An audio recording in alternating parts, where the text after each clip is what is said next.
केपी ओली तपाईको लामो स्पष्टीकरण पढियो। तपाई भन्नुहुन्छ मैले आदेश दिएको होइन, कानुनले गोली चलाएको हो। कस्तो अचम्म, के यो देशमा मान्छेले होइन कानुनको पानाले गोली लोड गर्छ र ट्रिगर थिच्छ? के 19 जना कलिला नानी बाबुको रगत बग्दा तपाई केवल एउटा असहाय दर्शक मात्र हुनुहुन्थ्यो? प्रधानमन्त्रीको कुर्सीमा बसेर मैले केही गर्न सक्दिनथे भन्नु जस्तो लाचारी र गैर जिम्मेवारीहरू के हुन सक्छ?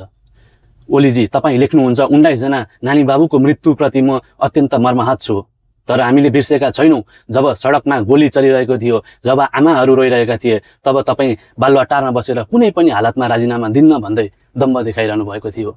तपाईको बुद्धि र विवेक त्यति बेला कहाँ थियो जब पहिलो गोली चल्यो? यदि तपाई साँच्चै आफ्ना नागरिकप्रति चिन्तित हुनुहुन्थ्यो भने दोस्रो दिनको विध्वंस किन हुन दिनुभयो? किन तत्कालै सुरक्षा संयन्त्रलाई संयमित हुन निर्देशन दिनु भएन? कि तपाईलाई लाग्छ कुर्सी जोगाउन केही थान नागरिकको बलि दिनु सामान्य कुरा हो?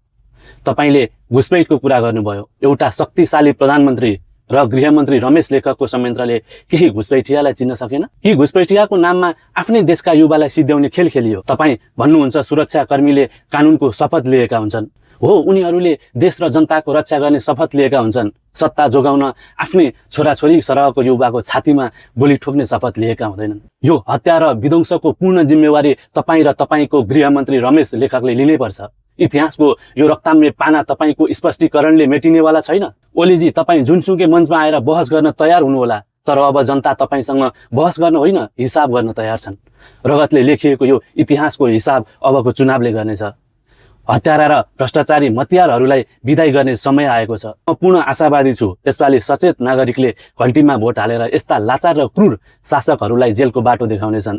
अब न ढाँटिएका स्पष्टीकरण चल्छन् न त झुट्टा सहानुभूति। अब चल्नेछ त केवल जनताको फैसला। जय देश, जय नेपाल, जय रासोपा, जय घन्टी। सम्पूर्ण मेरा प्यारा दर्शकहरूलाई मेरो अनुरोध, यो च्यानललाई फलो गर्न भने नबिर्सिनु होला र सम्पूर्ण नेपालीहरू माझ पुर्याउनको लागि यो भिडियो शेयर गरिदिनु होला। धन्यवाद।